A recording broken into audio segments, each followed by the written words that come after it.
White Sox podcast coming to you live from Studio A of our CHGO offices here in the West Loop of Chicago. I'm your host, Sean Anderson. Alongside me, the full CHGO White Sox crew. Back from Arizona, it's Vinnie Duber, our CHGO White Sox beat writer. You can follow him at Vinnie Duber. You can read his work at ALLCITY.com. He has a new post up from yesterday. He also published his White Sox Weekly for our diehards over at ALLCITY.com, so check it out there. The man in the middle is Herb Lawrence. Hello. You can follow him at acronym23. He's our CHGO White Sox community leader. You can follow me at Sean_W_Anderson. You can follow the show at CHGO_White Sox. Nice shoes, Vin. Thank you. Yeah, they're new. They are. We're being produced today by Sarah. Hello. Hello. And make sure you hit the thumbs up button and are subscribing to our YouTube channel. We are getting closer and closer to 50,000 subscribers. We are getting closer and closer to our 2-year anniversary here at CHGO Sports. What a gift. What if they meshed perfectly? What if what if you didn't invite me and the biggest gift would have been for me, you know? John Dank's 1,000 subscribers and the Nellie Fox year anniversary right at the same time. And that equals 100. I think. I don't know. If you were to multiply them, sure, yeah. Well, anyways, I don't know what I'm talking about. On today's show, we got Vinnie Duber putting in more work. We had an exclusive interview with Michael Kopech yesterday. The exclusive interviews continue with manager Pedro Grifol today. And then after, we'll chat about the Grifol interview, what we make of Pedro going into year 2, and chat a little bit about today's spring training game. Your guy, Shohei Ohtani, showed out. Still hitting homers. Still striking out, too. Did he hit a homer off Garrett Crochet, though? Come on now. We'll talk about it. Garrett Crochet had a very, very nice day, and we'll talk about that in the back end of the show. Nice to see Dan, Antonio, William. Make sure you're hitting that thumbs up button. Make sure you're telling people to subscribe as we get closer and closer to that March 4th date. But let's waste no further time. Let's jump into Vinnie Duber's interview with Pedro Grifol, and it starts with Vinnie asking Pedro, how does he feel going into year 2? Because it does feel, or at least you were getting the feeling, that Pedro was feeling a little bit more comfortable in the manager role. We'll join you in about 23 minutes. Here's Vinnie and Pedro. You go into a new job, right, and you got all these different personalities and all these things going on. And I think that maybe I played into, trying to just, I don't know how to describe it. Maybe it was just, look, simply put, I wasn't myself. Like this is who I am. I got a smile on my face. I'm intense. I'm not demanding, but I have the vision on how I like to see this team play. And I made a comment last year that kind of proves this what I'm trying to tell you right now is that, there's 26 guys in there and I got to adjust to their personalities, right? I didn't grow up in the game like that, and I kind of played myself into that, and I don't think that's the game. I think that, I'm the manager of this club, I'm a leader in this club. It doesn't mean that we don't have other leaders. I want other players to step up and lead, of course. But I think the team takes on the personality of the manager. I mean, that's how I was raised in the game. I've studied managers for a long, long time. Guys that I admire, that I just love to watch. Like Leland and La Russa and Piniella and McKeon and all these guys that they just led, and you watch their teams kind of take on that personality of, we're going to have some fun, but this shit is serious, and this is what we do, and we're going to get this shit right. And so this is who I am. If it looks like I'm more comfortable, then okay, it looks like I'm more comfortable, but this is me. This is not like me trying to, okay, I want to make sure this is okay, or make sure that this is okay with everybody. I'm not doing that. This is our philosophy, and it's not just my philosophy. This is this is not just about one person. You know, I'm bringing everybody in. I'm bringing all the staff members and everybody.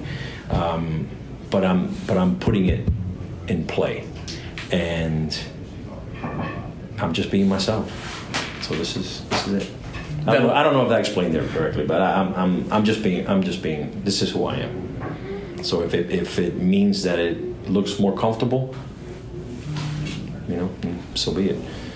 But I'm a confident guy. I'm confident in my abilities to do this job, and I got to prove that, man. I haven't really earned anything here. I got to prove this.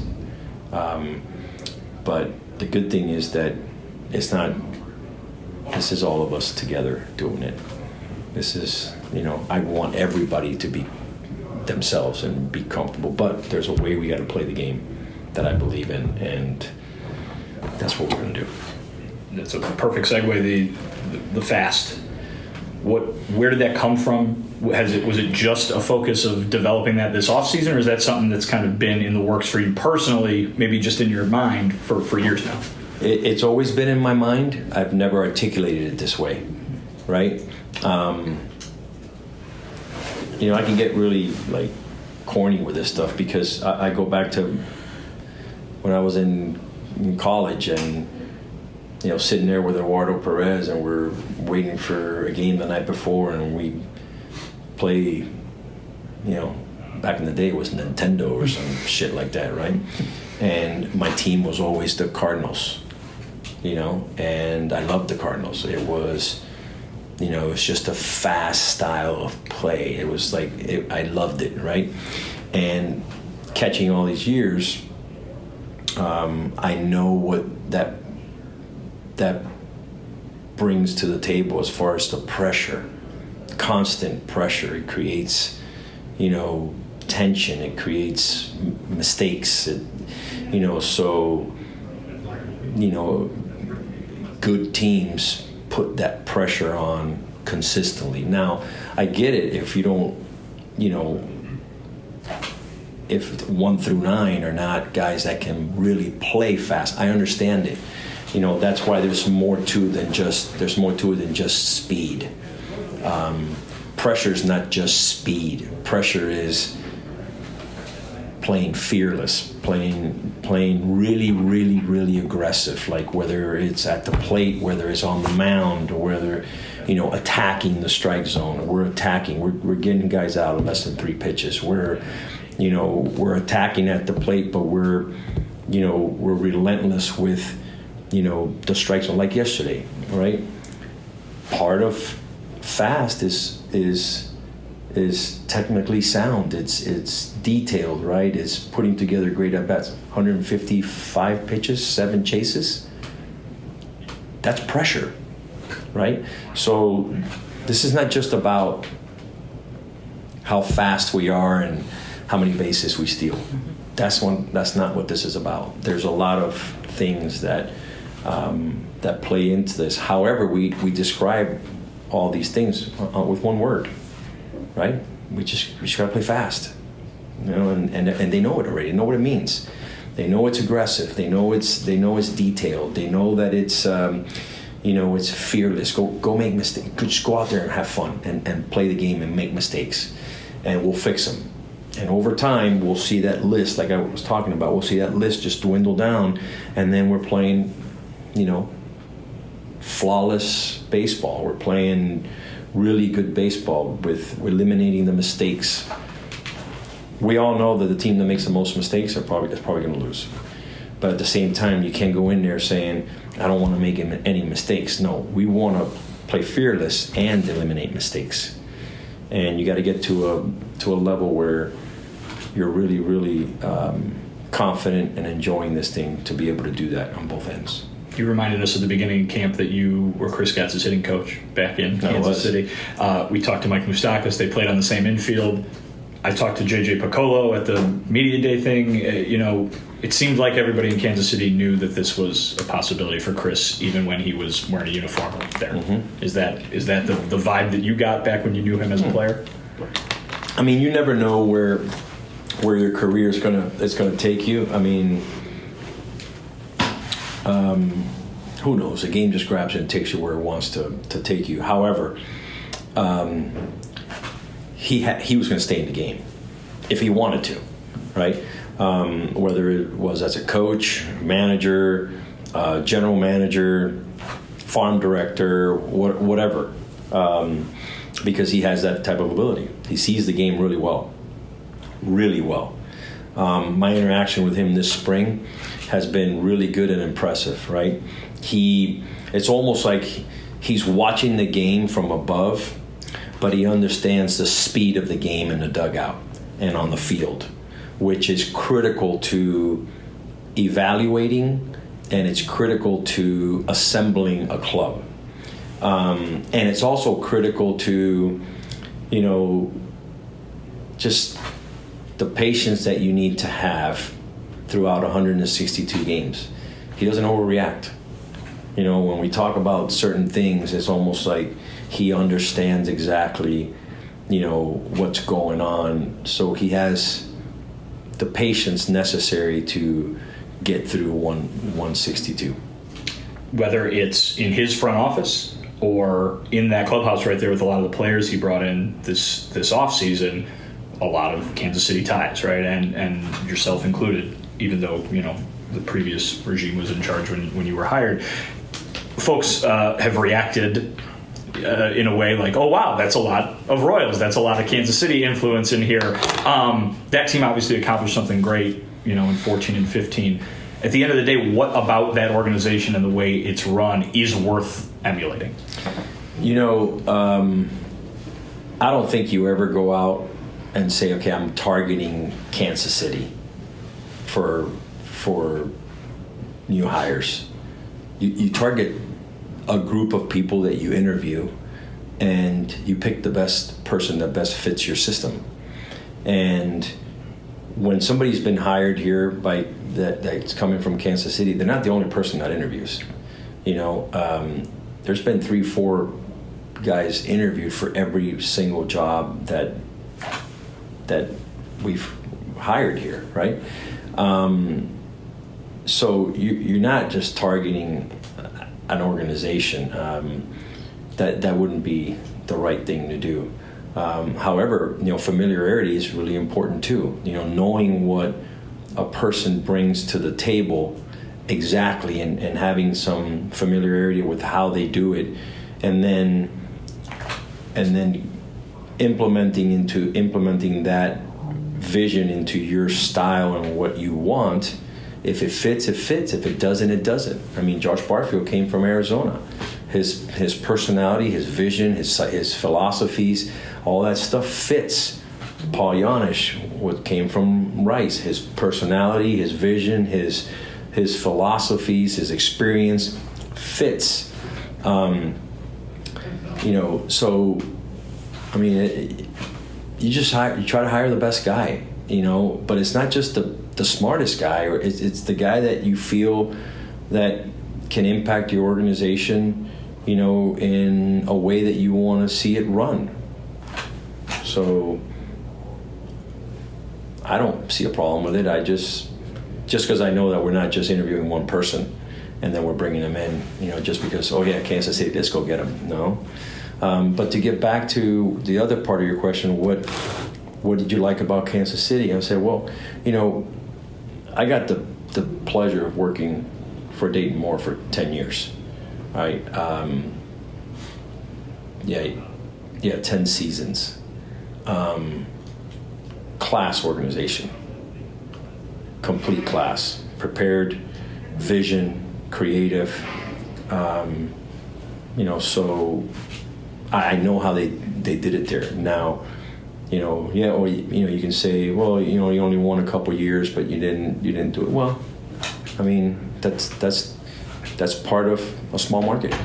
You go for it and you try to sustain it as much as you can, and things dismantle, and then you got to build it again. So that's not your question, but that's what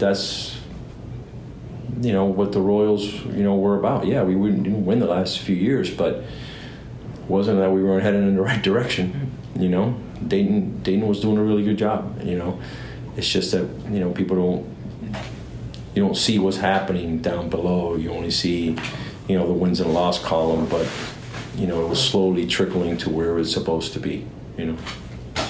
The offense last year obviously had its issues. You just referenced how things might be getting better with the lack of chasing there in the spring game the other day. But you bring in a lot of guys who are helping you out from a defensive improvement standpoint, but you look at their numbers, there's not a lot of obvious offensive success in recent years, not to mention that some of the guys who are still here, the other half of that lineup, had, you know, a lack of success a year ago. Where do you see and how do you see this offense improving the way it needs to improve without a lot of those guys coming off of very successful seasons? You know what? That's a good question, but here's what I'm going to tell you with that.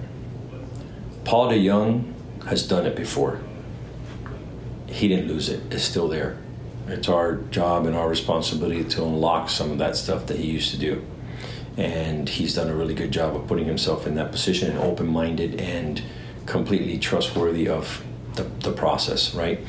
Obviously, he comes in with really good defensive ability, but offensively, he's done some really good things too.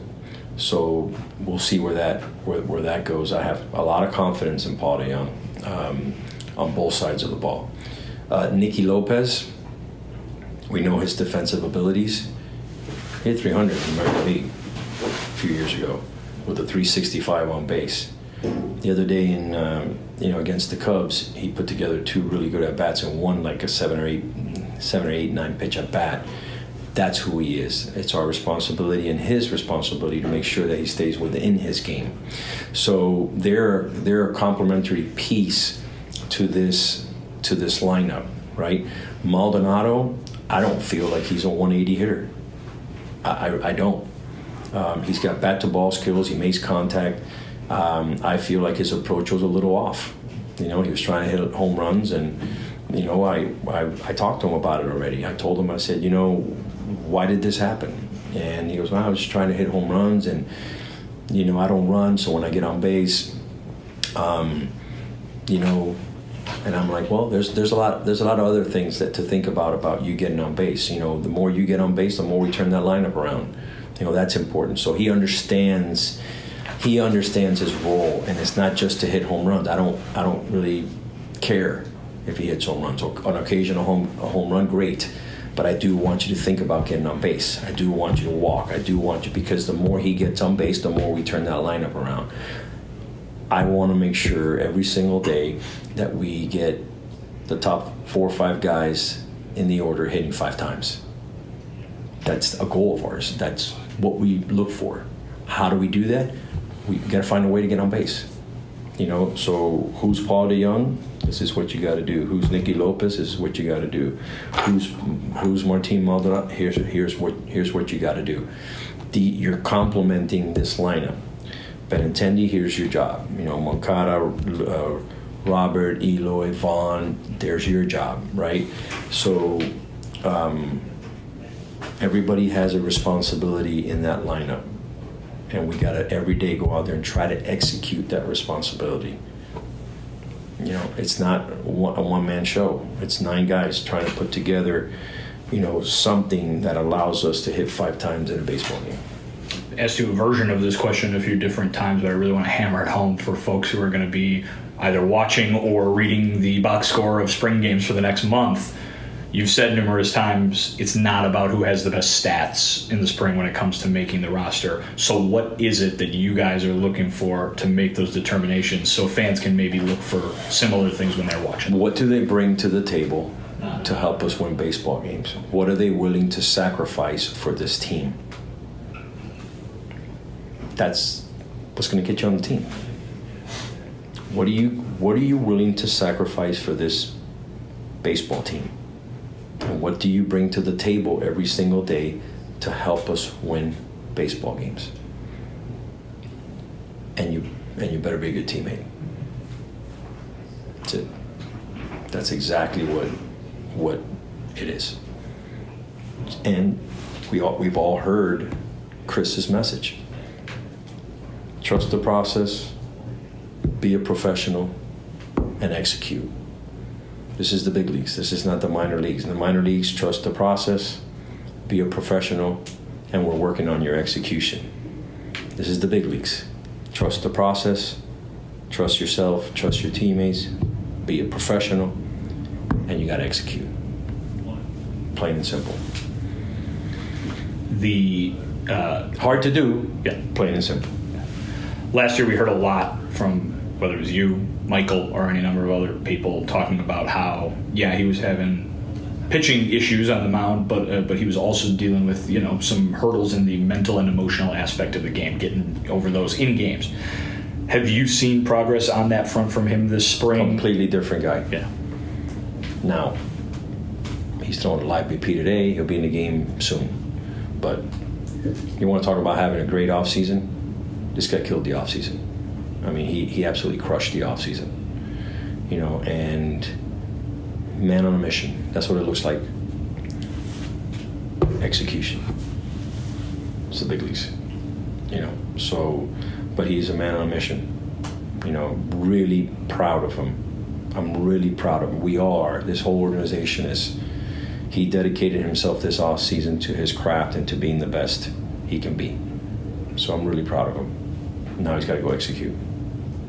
We heard from Maldonado after catching one bullpen, I think, of Michael, some pretty insightful stuff in terms of what he was telling Michael to do and advice he was given. What has Maldonado been like so far with these pitchers in general? Yeah, sometimes it's really great to bring somebody that has his IQ, baseball IQ, to a new environment, and then have him give his initial evaluation, because it's like, whoa, this guy's got pretty good stuff, really good stuff. This guy's called the best pitchers in the game. So, and he has that knack and that ability to bring out the best in these guys. And so that's what he's here to do. And he's been really impressed with Michael. Now I'm asking him to tap into that ability and help him be consistent. So that's what he's here to do, him and Stassi. That's their job. Make sure that if that guy's standing on the mound, out there in the 7th inning, you were a big part of it. Last one for you. Yohan Moncada. We know what his talent level is. We know why it hasn't translated to a lot of success, mostly injury related. What is his personality like? Because I feel like a lot of fans maybe don't get to see that part of him. Yeah, I get that all the time from people in the game. I get that question. He's a phenomenal guy. Easy to talk to. Knows right and wrong. Takes instruction really well. Takes difficult conversations really well. And that goes back to knowing right and wrong. And it doesn't mean that he doesn't make mistakes or he has lapses, but when you talk to him about it, he understands them, and he reflects really well. He owns his mistakes. He owns it, and we just got to get him playing consistent baseball and keep him, at that. Keep that approach of attack and attack and attack, and don't let down, and concentrate, and practice with focus and play with focus, and that's the key for him. The one thing I like about him, one of the things I like about him, I like a lot of things about him, and I think he's a wonderful person, I really do, is that he's a team guy. And that might be hard for people to see, but he truly wants to win. He wants to win. He wants to be a big part of this thing. And we've talked about the style of baseball that he needs to play, and the offensive style of baseball that he needs to bring. And yesterday was a good day for him. He hit that double. Okay, great. That's a double. That's a statistical thing. But the next at bat, he took some good pitches.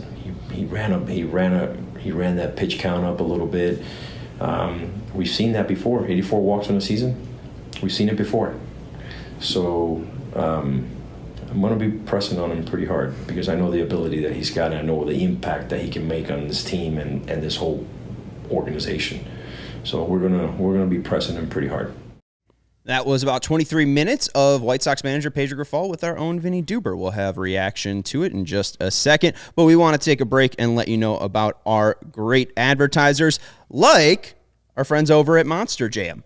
Friday, Saturday, and Sunday, 12-foot tall, 12,000-pound machines compete in the most unexpected, unscripted, and unforgettable motorsports experience for family and fans. Monster Jam returns Friday, Saturday, and Sunday this weekend, March 1st, 2nd, and 3rd at the Allstate Arena. The world's best drivers compete in freestyle, skills, donuts, and racing competitions. Come see legends like Stone Crusher, Just Get Her Done, Monster Mutt Dalmatian, Scooby-Doo, Zombie, El Toro Loco, Megalodon, and everyone's favorite, Gravedigger. The winner of this event will receive a highly coveted automatic bid to the prestigious Monster Jam World Finals to compete for the title of World Champion. See world-class athletes in action performing the craziest stunts in motorsports. Experience big-time family fun at Monster Jam. Unexpected, unscripted, unforgettable. This is Monster Jam. See it live at Allstate Arena, March 1st through the 3rd this weekend. Link for tickets in the description. What days of the week will those be occurring on? Friday, Saturday, Sunday, Friday, Saturday, Sunday this weekend at the Allstate Arena. You don't need a drink after that? Goodness No. gracious, my throat is scratchy after that. Good job. One time I had there was a group of three of us. We were good friends in high school, and we all played guitar, and we all tried to make a band. And I had a singing audition, and they said, if we have any screaming parts, you'd be good for that. We did not get the singer gig none of us could sing. You had to audition to sing in your own band? Yeah, and none of us got it.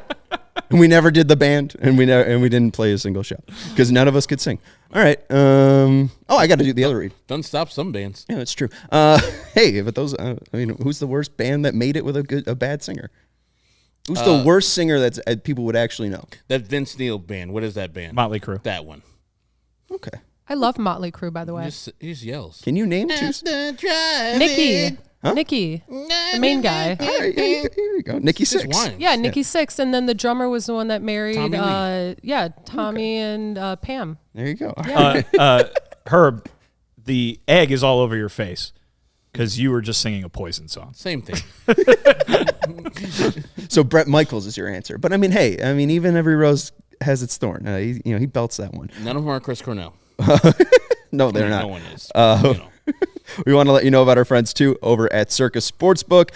They got tight money line splits. Games will strive to be a -110 split on the CIRCA Sports menu, unlike other sports books, which may use a -115 or -120 split. CIRCA keeps as little money as possible on large market bets like futures and golf tournaments, especially compared to other books, which allows them to offer you the great line of the Pistons at plus 440 on the money line if you're feeling real bold. They have the best line, so if you think that, hey, maybe the Bulls are going to choke tonight and lose to the Pistons, go lay that money with our friends over at CIRCA Sportsbook. They also have the line for the game at 10.5, so if you think the Bulls are going to blow out the Pistons, maybe you take that -110 at CIRCA. If you think the Pistons can cover 10.5, since it's a lot of wood to lay, Herb, you can go over to CIRCA and lay -110. And CIRCA does not limit players based on their winnings. Every player has the same limits, unlike other books who do limit winning players. And there are real people behind the CIRCA Sports brand who resolve issues in a timely fashion, unlike other books who use chatbots and can keep you waiting for up to 2 minutes, 3 minutes, a week, a month, who knows? Download CIRCA Sports Illinois app at circasports.com/Illinois-app. That's circasports.com/Illinois-app to sign up today. Go check out the world's largest sports book. They will likely beat every single line out there that's bettable in Illinois. So be on the lookout for CIRCA events, watch parties, and tailgates. If you or someone you know may have a problem with gambling, call 1-800-GAMBLER, 1-800-426-2537, or text GMB to 833-234. Visit areyoureallywinning.com. Will says he hates Rush and the lead singer. That's upsetting, Will. Okay, I thought because I like Rush. You usually wear the Rush shirt. Listen, I'll say to both Herb and to Will, rock and roll. It doesn't matter how good of a singer you are. That's true. If it mattered how good of a singer you were, it'd just be American Idol pop nonsense, and music would be awful. And Geddy Lee's got a unique voice. I don't know if it's a good voice, but it's a unique. Doesn't have to be good. Recognizable voice. It did work. I think they're in the Hall of Fame. All right, let's. Probably both of them. Probably the Canadian one and the regular. Oh yeah, I think the Canadian Hall of Fame has a Rush Wing, probably. Yeah. Neil Peart just welcomes you in to the Rush Wing. Audio animatronic. Yes. Audio animatronic. Neil Peart. Rest in peace. It's like the Hall of Presidents, Neil but for Rush. Oh yeah, he's died a couple of years ago. Yeah. I thought just Geddy passed. No, Geddy's alive. Geddy, stop! You're killing Geddy Lee. Jesus. All right, Geddy Lee welcomes you in. Okay, my bad. All right, let's get into the interview here. We'll start with Vinny, obviously, because you chatted with him. What did you take away from Pedro in year 2? Because you did a year-end wrap-up as well. So kind of looking at those two, the one from October, the one from this month, where is Pedro at? Do you feel like he is a guy with more confidence in 2024? Absolutely. And I think that's part of that is natural, right? I mean, last year you're trying to make a good impression. You're meeting everybody for the first time. You're in year 1 of a job that you've wanted forever, and you've probably put plenty of pressure on yourself in addition to all the pressure that comes maybe from the organization, if that exists, or certainly the fan base, which we know exists. You're probably thinking that, hey, I need to do a good job because this is what I've always wanted to do. I want to show what I can do. And now it's year 2. He has this job still, even after the way things went last year. You probably feel a little bit of comfort just naturally, as well as with the folks that you're working with. But I do think that part of that has to do with what he realized. I mean, we talked in that interview at the end of last season, and he mentioned the things that he learned. I don't know if he enumerated them necessarily, but he mentioned that, oh, man, I learned all this stuff, that things are going to be different next year because I know what happened this year. And I think the first thing that we can see and really point to and say, yeah, that's different, is the way he's acting. And listen, maybe if the losses pile up in the manner that they did last year, that same frustration will come back. But I think it's been very noticeable for those of us who are interacting with him on a daily basis. And Sean, when I would send audio or video in over the last couple of weeks, you pointed out to me saying, wow, he really seems like his personality looks a lot different than it did a year ago. And so, I mean, that's why that was my first question to him is, how comfortable are you feeling? And he basically said, yeah, I wasn't myself last year. And he acted in a way, and he talked about Herb, to talk about something that you bring up a lot, the way that he approached handling the clubhouse as not the way he had envisioned doing it. And, I think probably the situation dictated that. He had a lot of guys that had been there for a while. There were high expectations. You want to step into things and not upset the apple cart, so to speak.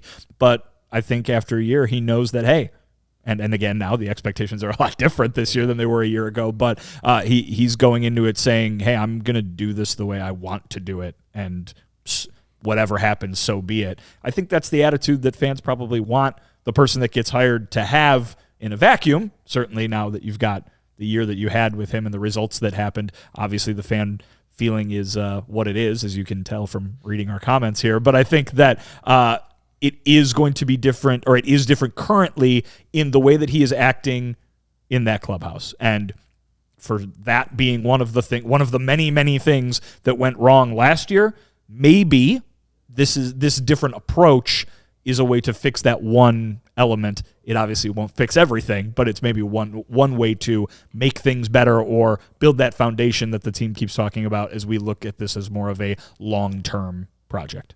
Ultimately, I still believe that managers don't matter that much in wins and losses, but he took a culpability of the old line from Remember the Titans, attitude reflects leadership. He said the team takes on the personality of the manager. And through that interview, it was not shocking, but he was swearing a little bit, said shit a couple times. I was like, all right, show your personality, be a little bit more demonstrative.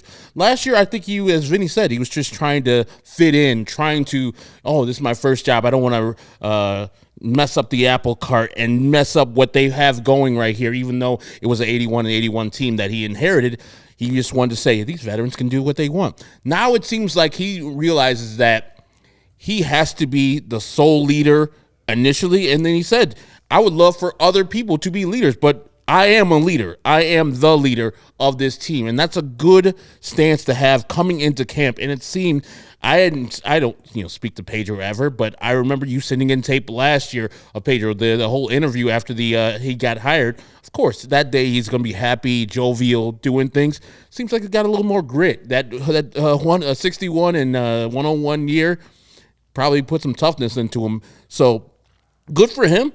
It's good that he believes that Paul DeJong and Nicky Lopez can return to their old form and puts it on themselves to make them to get those people back to their glory. And so I'm good that Pedro talked to Vinny in that type of fashion. Yeah, I don't care if he's boring or Robin Ventura again. I care that he knows that his job is to not necessarily inspire these guys, but getting these guys in the best position to win games. And if he sees that the way that he selects a lineup is not a way that is conducive to wins, then he can change that up. I feel like he's a better manager this year because he realizes his job and how to do the job. Last year, I think he was a passenger instead of a driver. Yeah, I think that's really it. I mean, I think you mentioned the 81 team that he was taking over, but that 81 team is coming off of failed expectations of, defending an AL title or reigning. What do you want me to use? Go ahead. Okay. I just think that for his first job, it probably was too big of a ask. And with all of the expectations that are laid out in our comments, like White Sox Tom saying Pedro has no clue, or if you want to scroll up, Sarah, White Sox will again compete for the worst record from RL Law. Reinsdorf should be turned down for any stadium plans until he could produce an MLB team ready to compete. I get it. But over the last 3 years, let's play a quick game. Yep. Guess the team. Yep. 248 and 238. What AL Central team is that? 248, 238. Over the past 3 years, that's their record. So 21, 22, and 23. Yes. I'm going to say the White Sox. No, that's the Guardians. 248 and 238. Who is 238 and 248 over the past 3 years? So that would flipped. probably be the White Sox. No. Oh.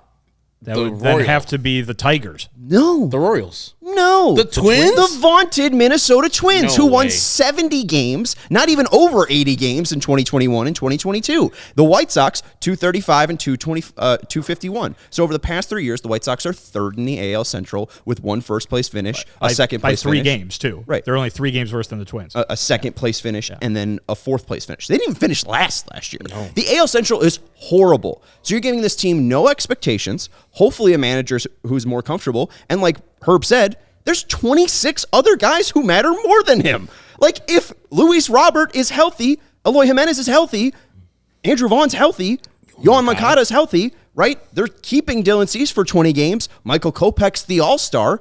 This team can't be competing for the AL Central. The Twins just cut $20 million from their payroll. Like, if he is more comfy, and this is a team that has good vibes, and this is a team with no expectations, maybe they can be more loose, like the manager is showing. If attitude is, what did you say? Or what did you say? Attitude reflects leadership. I've never seen that one.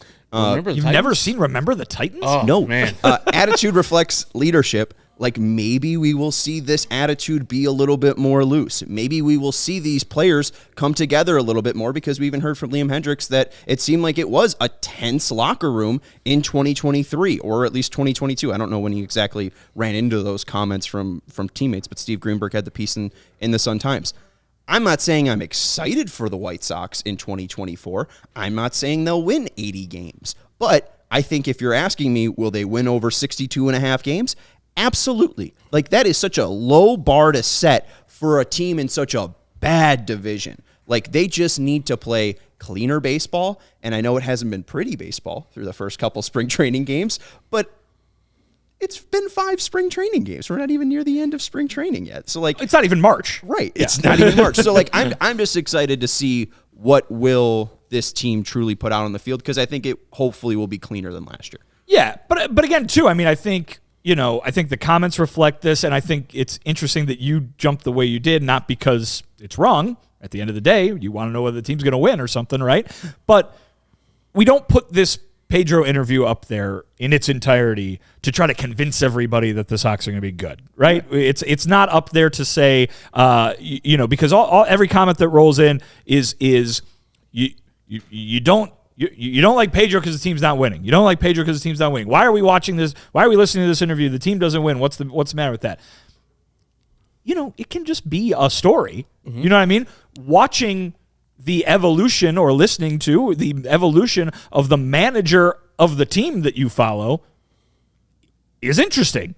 It doesn't mean it has to end in a certain place in order to be interesting, right? And so I think that, and listen, that is certainly me coming from my standpoint, which is of somebody who does not care whether the team wins or loses. Certainly everybody else does. But I think that pay attention to what he's saying and listen to and try to say, oh, that's how he thinks on this. Okay, we'll see how his opinion on that plays out over the course of the season. Not because, his opinion on that means they're going to win or lose. Just it is. And we'll see what it yields and if it needs to be changed and if it is the wrong fit or the right fit, or if he just doesn't have, I hit the mic. If he just doesn't have the materials to work with to turn it into anything, right? Because this is a team, as we've been talking about all winter, the moves didn't really address some of the things that needed to be addressed. They addressed some of them, but not all of them. So Pedro Grifol is the manager of the team, and his idea this year is to take more of a leadership role, to be more of that man at the top that's dictating how this team is going to play and what it's going to look like. Well, then listen to what he's got to say and figure out if that actually ends up reflected in the way that they play, not what that ultimate win-loss total is going to be. Couldn't agree more. I think that Pedro is the leader this year, and if he does set the tone early, which it seems like he's doing, the process seems good. The results might vary. So he might not be responsible for the results, but I think they're setting a solid process and a solid formation right now for the White Sox through that interview. I don't even think he needs to be that vocal. I think as long as he's just, guiding the team, he's staying upbeat, he's staying positive. I think he's hoping that the leaders will just naturally show themselves, and that's what a baseball team will do. I don't even think he needs to be this big rah-rah guy. I mean, we covered Tony for a year. Tony never seemed like a big rah-rah guy, like, a guy that's setting the tone, especially, 81-year-old Tony La Russa was just a little bit less energetic. But I don't even think that was ever Tony in his Cardinals days. Like, it wasn't really like Tony was this true presence or personality. He was more of a figure. And I could be wrong on that, but you probably go back to when he was in Oakland and he was, a little bit more fiery and stuff like that. But listen, you don't win all those games and all those championships by not knowing what you're doing. Yeah, right. And I'm not even saying it's him winning a championship, Pedro Grifol. I mean, it's just hopefully it's just better than last year. And you kind of need somebody to be more vocal, because look at all the people around, like Luis Robert. Not a big talker. Aloy's a talker, but is he a talker for leadership? Andrew Vaughn, I thought he had some leadership skills when he took Tim off the field last year, but I don't think he's a big-time guy that just like rah, guys. And I don't necessarily know if that is necessary for a Major League Baseball team to be successful, but yeah, grown men on the field need to take control when their guy in the dugout can't do anything. But also, you just ran down the list of potential leaders based on what their WAR is, right? Yeah. I mean, the leaders on this team might be the bench guys. Yeah. The leaders on this team might be, a catcher who hits $180. Mm-hmm. The leader on this team might be one of the guys who was brought in to play defense and not do much more. You know what I mean? Like, it could be a guy in the bullpen. It could be the fifth starter. Like, and that was said during spring training, and I agree with that. I mean, you look around that clubhouse, it is a lot different than last year. It is lively. The guys seem to very much be enjoying being around each other, and it's like noticeably louder because guys are joking and yelling across the clubhouse at each other and stuff like that. I think that's kind of the point of Chris Getz's work, as much as anything that you're going to see happen in between the lines is, let's just get a better environment in here and let's make it that kind of clubhouse and the kind of mood and vibe that we hope to have. And so let's not just sit on our hands and hope that it comes true and hope that they win so everybody feels good because they're winning, because we saw what happened the last 2 years when guys when they lost, they did not feel good and it was reflected. Maybe you just bring in a bunch of, for lack of a better term, good guys who, it doesn't matter whether they win or lose, that mood in the clubhouse remains the same. And as long as they play fast. I know that it obviously got some eye rolls when the acronym was first rolled out. And I just appreciate at least Pedro's openness on it. He said, I never articulated fast this way until this year. And he said, I can be corny about this. And then he goes and talked about playing Nintendo and liking the way that the Cardinals played in RBI baseball, we're assuming, just because that was what was out when he was in college. But at least just acknowledging that it is corny, but it's just something to maybe at least give them groundwork. I don't know if adults need groundwork like that, but it's at least, it's better than saying nothing, I guess. So Corny's fine. We'll see how it plays it out. Corny is fine. Oh, I thought you said Courtney's fine. I was like, yeah, she's fine. Thank you for updating your us on your fiance. She's something to write home about. Corny is fine. She used to thought that the term was nothing to ride home about.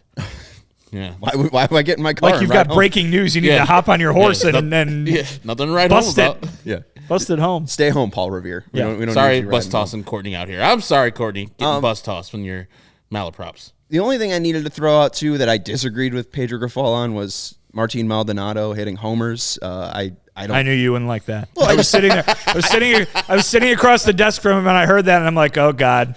Sean's going to be like, oh, remember Frank Menachino and he said that thing? Like, here it is again. The reason why I mostly am annoyed about it is because, obviously, when he went to Houston, that turned around. Houston was like, we want you to start hitting the ball in the air more and hit home runs. He's the same exact hitter when you look at OPS Plus from 2011 to 2018 to 2019 to 2023. Bad. He's around, 70 OPS Plus. It's just he's not hitting the ball on the ground 44% of the time. He's hitting the ball on the ground 36% of the time. And he's hitting 15 homers instead of 6 homers, and he's leading the league in sacrifice hits because he's hitting sac flies. Like, I don't love that from a baseball standpoint because I even heard Darren Jackson today.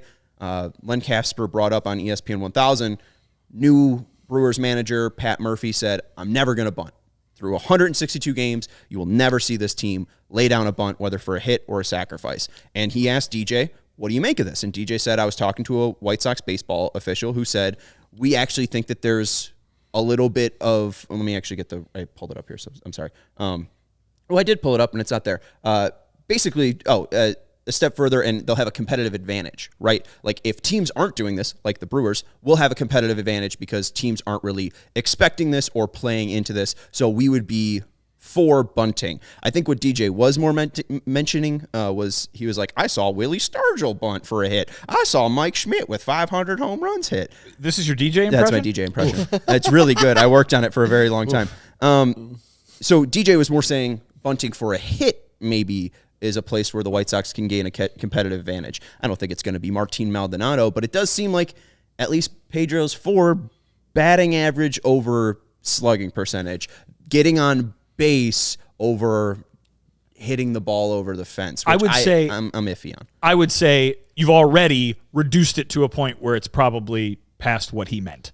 I would say that when you're thinking about it strictly statistically, I think that he's thinking about it from Martin, you could hit 15 home runs for us this year. Is that gonna be the thing that changes everything? What if he takes 10 of those home runs away, but he adds 60 hits? All of a sudden, there's 60 more RBI opportunities that were out there before, or maybe Martin Maldonado getting a single or walking as opposed to hitting a home, as opposed to trying to hit a home run and only succeeding at it every once in a while, gets the next guy up to bat, and then that guy can do something to get the next guy up to bat, and all of a sudden Luis Roberts up with the bases loaded, and you have a much better chance of scoring runs. And then there's also that old hitting coach adage, which is, as long as you're having good at bats, the home runs will happen kind of thing. And so I think that there's probably more to it than just the way you just framed it. I'd rather have, batting average is more important than slugging percentage. I don't know if you can actually take that away from what he said in that very specific case with that specific player, with where he's going to be specifically in the batting order. You know what I mean? I'm sure they'd like to see Eloy Jimenez hit a whole ton of home runs. Yeah, for sure.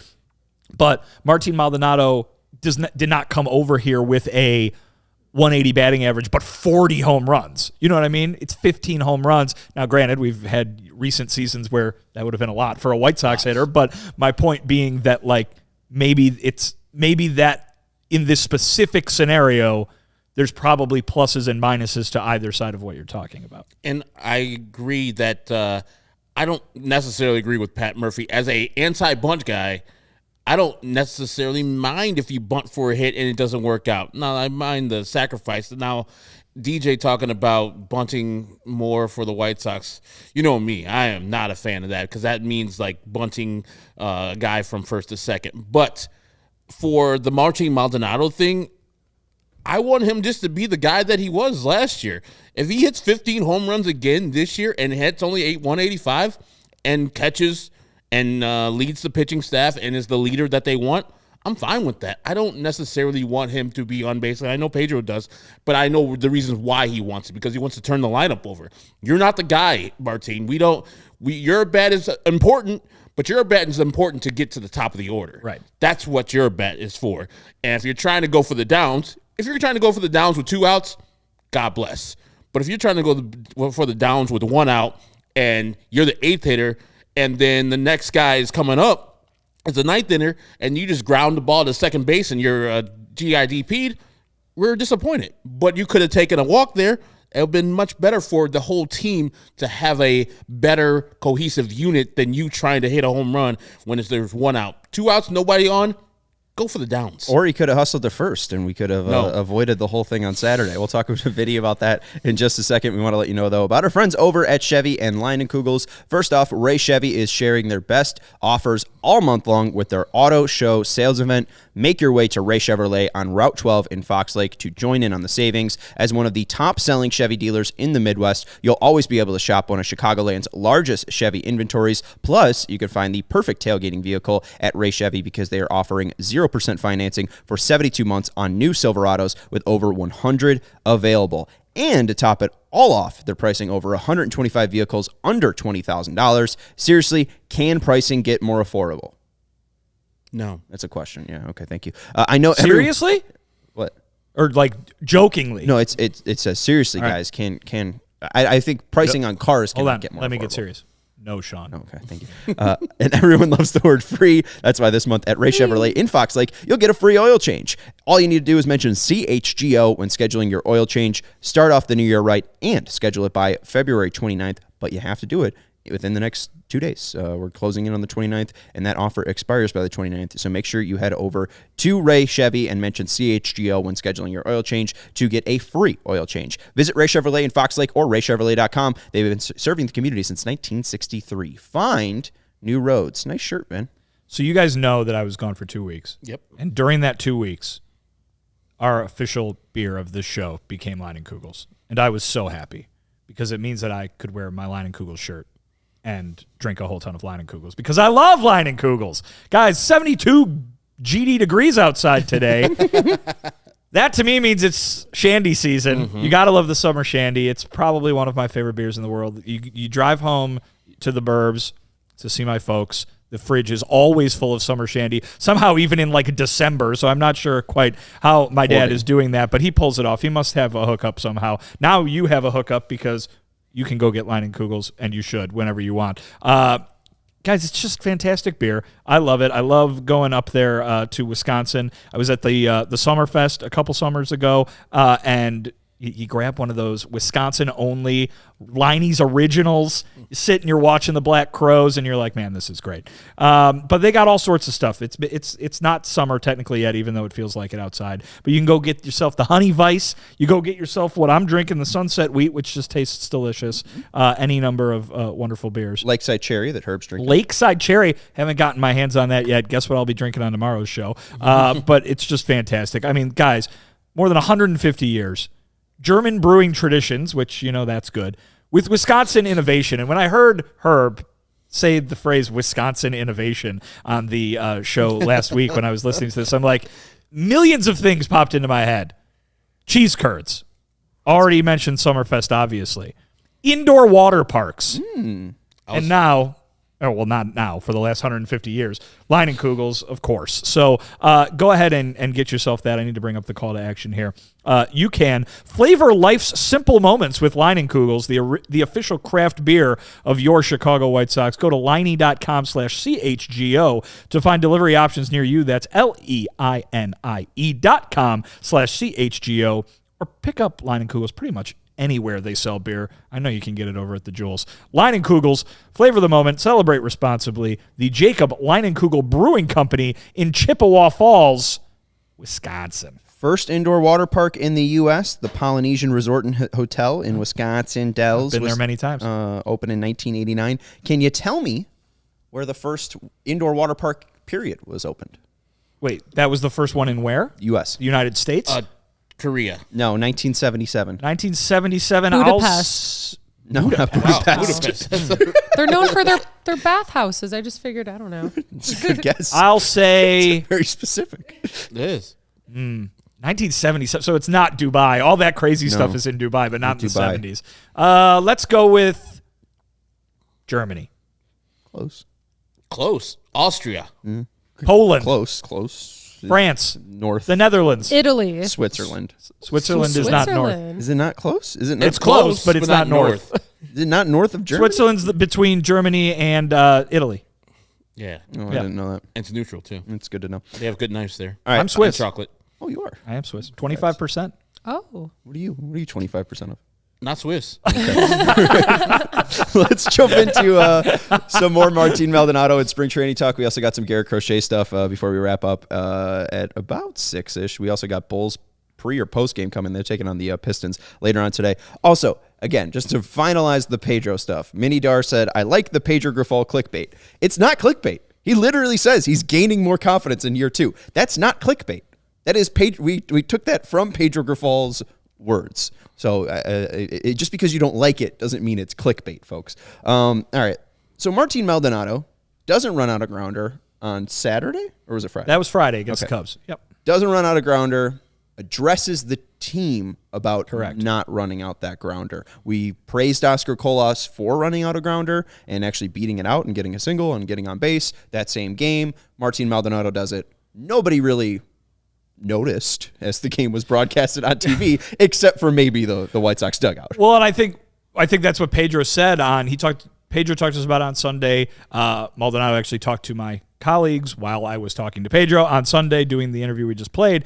But basically Pedro said at the time, like, I don't know if he's actually going to move any faster than that if he tries harder, right? Like, the idea is that, like, Martin Maldonado doesn't run very well. And in fact, he's been used as like kind of the butt of some jokes in this whole fast explanation, right? It's like, in the idea, as Pedro said in the interview, it's not about how fast you actually run. It's not about stealing bases, and because the question is, well, how in the world is Maldonado going to play fast? Ha, ha, ha. But apparently he didn't. Well, not apparently. I could tell from the press box. He did not bust it out of the box. Let's put it that way. And then he made it, if you remember, safely to first base on that play because the Cubs pitcher bobbled the ball times. Not once, but twice. Yes. And so Maldonado was safe at first. But he addressed the team in regard to not trying as hard as he should have been. He thought that it was important because, hey, if he's a veteran who's going to expect that from a younger guy, he should be able to, be held accountable in the same fashion. And Pedro said he'll be damned if we're going to stand for a lack of effort. So, listen, that's kind of the whole message. That's kind of what this whole fast thing is, right? Is that we might not be the best team in the world out there, but you're going to play very, very hard and do everything the right way and that kind of thing. And to have the guy who you brought in to be one of those guys in the very first spring training game kind of dog it to first base, it's literally the opposite of what they wanted to see. And so, I mean, I mentioned it in the story I wrote yesterday, is kind of like, man, they're coming out here and talking about all this stuff that they want to do and want to show and the way they want to play. And then right out of the gate here, obviously it's been a very small number of games, but and right out of the gate here, they're struggling with some of that stuff. And that was one of them. I think that it can be a blessing in disguise. I know they didn't plan on this happening because it was a fluke hit, but to have the accountability that we've been talking about for the last couple of years, from a veteran like Martin Maldonado coming in from where he came in from with the Houston Astros, is kind of a good thing for the White Sox to have a veteran to stand in front of the team and say, hey, man, I'm holding myself accountable for that lack of hustle. So it permeates throughout the rest of the clubhouse. Like, hey, man, 15-year, whatever year veteran is out there saying these things, I got to do the same thing. And so Pedro can say, hey, yes, I'm the leader, but now, like, my message is filtering down. Now Martin's message is filtering down to all the rest of the tentacles and the team, and then that goes forward for the rest of the team so they can really absorb what they're thinking on the White Sox, the fast philosophy.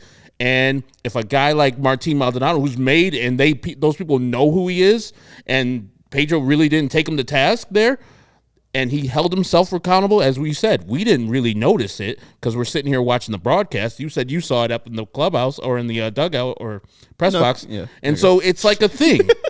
It's like a thing. So you can see that if he's taking accountability, that's something that we've been asking for years from this team, more from the front office. But it's good that a player is setting the standard in the first preseason game that they have. We'll see how far it goes. You said it's spreading to the tentacles from Pedro to Martin Maldonado. We'll see who picks it up next. I think that will be interesting. Colas? Maybe it's Oscar Colas. He picked it up. He ran out of ball today. Yeah, hey. And I think someone said he was swinging out of his shoes, so it does seem like an excited and eager Oscar Colas.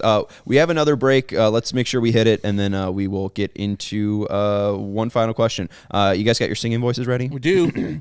588-2300 Empire Today. With Empire Today, you get shop at home convenience, the right product for your needs, and quick and professional installation, and a low price guarantee. Empire Today is the best place to get new flooring. So, of course, they have copycats, but Empire cannot be beaten on their quality, service, and speed. So competitors advertise low-quality products that Empire simply won't carry. Empire won't promise the lowest prices because anyone who does is putting flooring in your home that they wouldn't put in theirs. And they keep shopping for floors simple with a curated product selection. Their philosophy is to help you find what you need and not overwhelm you with thousands of choices and substitutes. What they leave out of their selection is just as important as what they put in. Their product team exhaustively combs through thousands of product samples each year to find the perfect styles for your home. And you can check out those perfect styles with their virtual floor designer. It's a great way to see how new floors will look in any space. It's easy. Just snap a picture and instantly see how new floors will look in your room. So schedule a free in-home estimate today, and all listeners can receive a $350 off discount when they use promo code CHGO.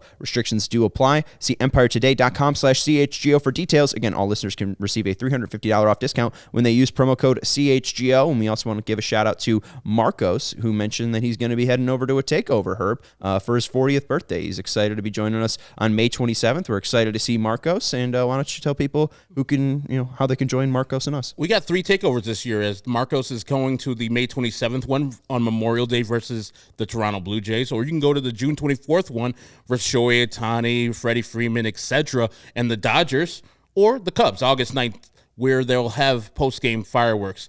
The seats will be in section 147, third baseline. And if you're a member of our Die Hard program, you get 20% off.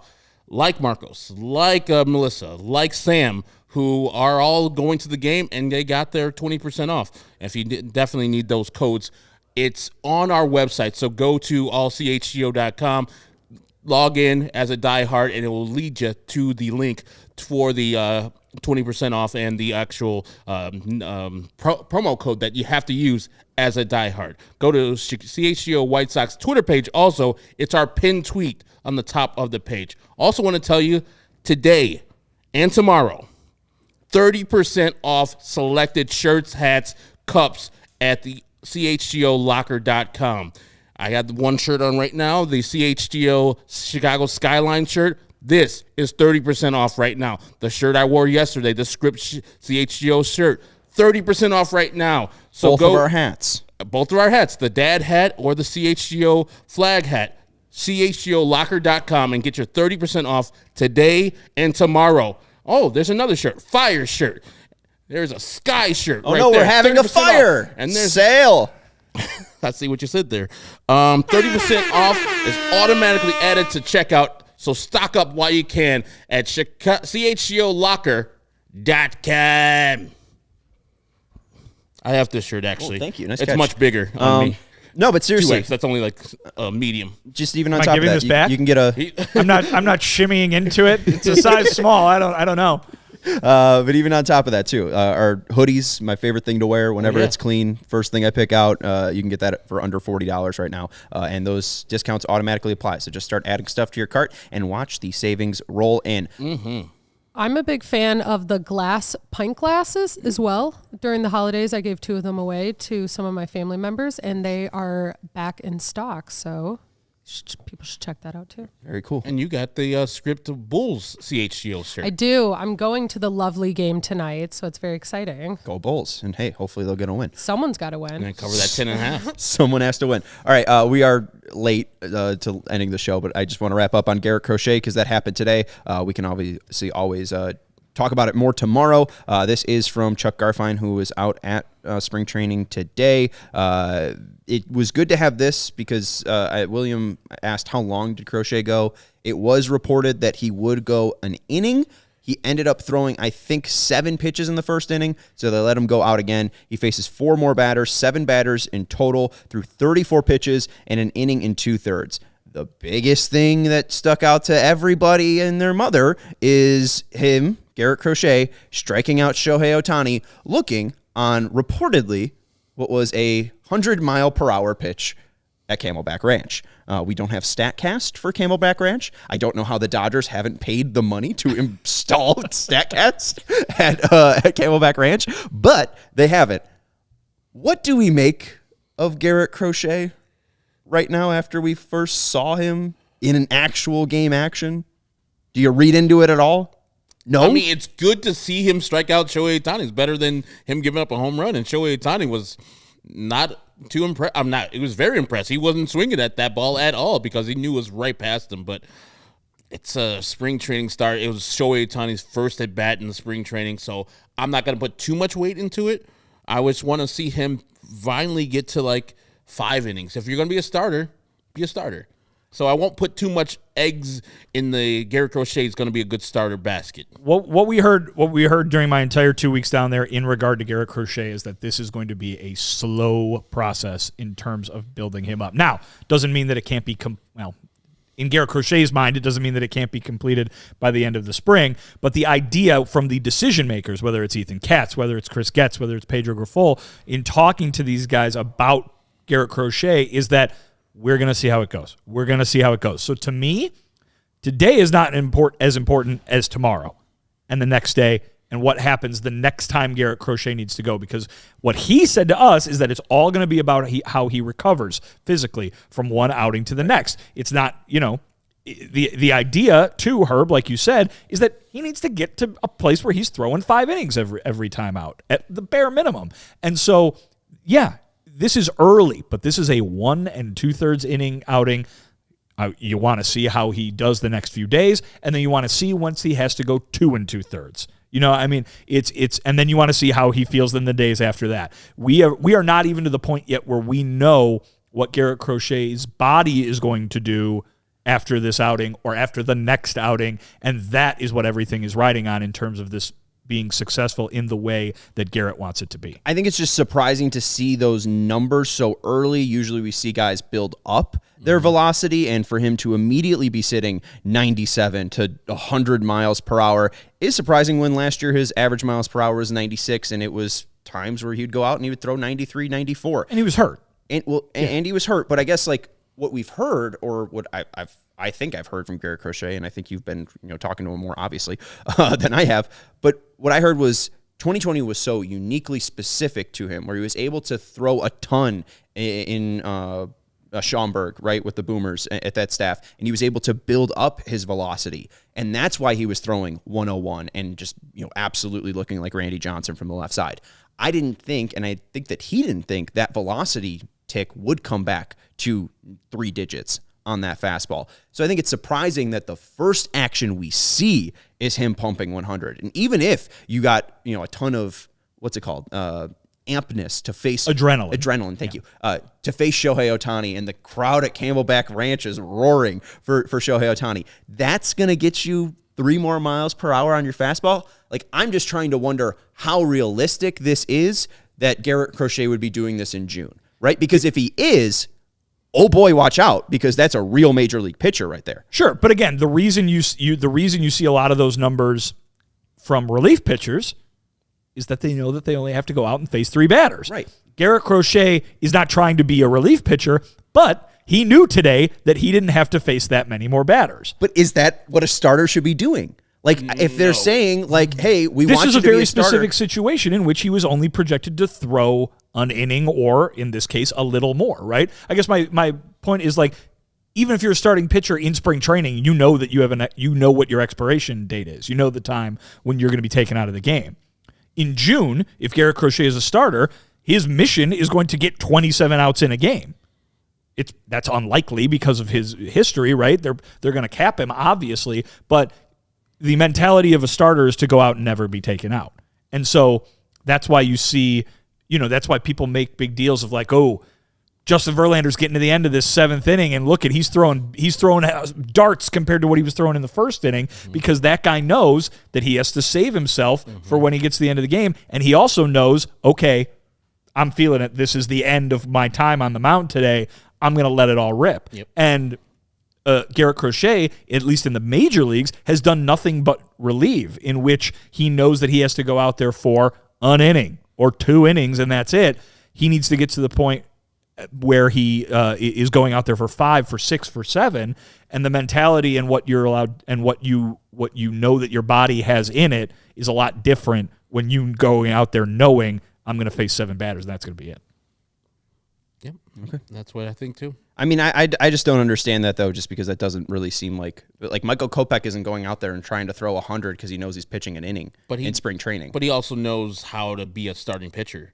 Right, but it doesn't seem like they're really showing Garrett Crochet how to be a starter if on 34 pitches he's throwing 99 as hard as he can. Maybe 99 is where he sits now, and he's 103 is his tops. That'd be sick, but I'm just wondering how realistic that is, because he's never thrown over more than 60 innings in his career, whether it be college, minor leagues, major leagues, and he's just going to come out and start throwing 99, 97. I'm just worried about how truly sustainable that is. I wonder how realistic that is. I wonder if it is just, hey, I knew I had 35 pitches and I'm going out there to try to yank them, just try to throw with conviction, as Clayton Richard told me to. Remember too, what do pitchers do in spring training games? They're working on stuff. Maybe today the idea was, Garrett, work on blazing a fastball by some guys, and that's the thing you're going to work on. I mean, we hear it all the time, like, oh, today pitcher X gave up 4 home runs. Oh yeah, I was trying this new pitch out, didn't work. It's a spring training game, and it is not reflective of what you're going to see during the regular season. That's for darn sure. And what you're saying, the adrenaline, how can you not get hyped up when you see Mookie Betts, Shohei Ohtani, Freddie Freeman, Will Smith, Teoscar Hernandez, et cetera, et cetera. He's a competitor. He doesn't want to give up home runs. So maybe if the plan was, hey, let's start, let's do your pitches at 96, what you're going to be sitting at. But after a while, he's like, hey, man, I don't want to look bad out here. Let me just throw it as hard as I can and bye, Shohei. Okay, well, it's not even fucking March. What's going to happen when he's taking on the Guardians in, May 10th? That's why the days that follow are so important. We'll see. Hey, maybe he is Henry Rowan. I was going to bring up that thing. You got that surgery, and now his fastball is even faster. The reason I do bring it up, too, is when he sits over 97, his called strike plus whiff percentage on that fastball, 29.3%. When he's under that 96 miles per hour on his fastball, 28%, so losing about a percent, 0.3. And I know he shrugged your shoulders, but his fastball being slower makes his slider worse. His fastball being faster makes that slider even more nastier. And then he doesn't have to worry about throwing that new cutter. He doesn't have to worry about throwing a changeup. He can be more of a 2-pitch pitcher and then use those truly to throw guys off. If he can sit 97 to 99 and throw that crazy slider and give the White Sox 4 to 5 innings, their first round draft pick in 2020 might actually hit. I'm just trying to think of this is a really enticing and exciting performance, and I'm truly just trying to figure out how real is it, and I still have no idea. That's Vinnie Duber. You can follow him at Vinnie Duber. He's our CHGO White Sox beat writer. White Sox Tom said, what about Jesse Schulten's needing Tommy John? Jesse Schultens needs Tommy John. Thank you. That's Herb Lawrence. You can follow him at Acronym23. He's our CHGO White Sox community leader. I'm Sean Anderson. You can follow me at Sean_W_Anderson. We'll talk about Jesse Schultens, the Bailey Horn trade, and more tomorrow at 5 p.m. So make sure you join us then. Thank you to Sarah for producing the show. Hit that thumbs up button and make sure you're subscribing to the CHGO Sports YouTube channel. Goodbye. We all silly like the mayor.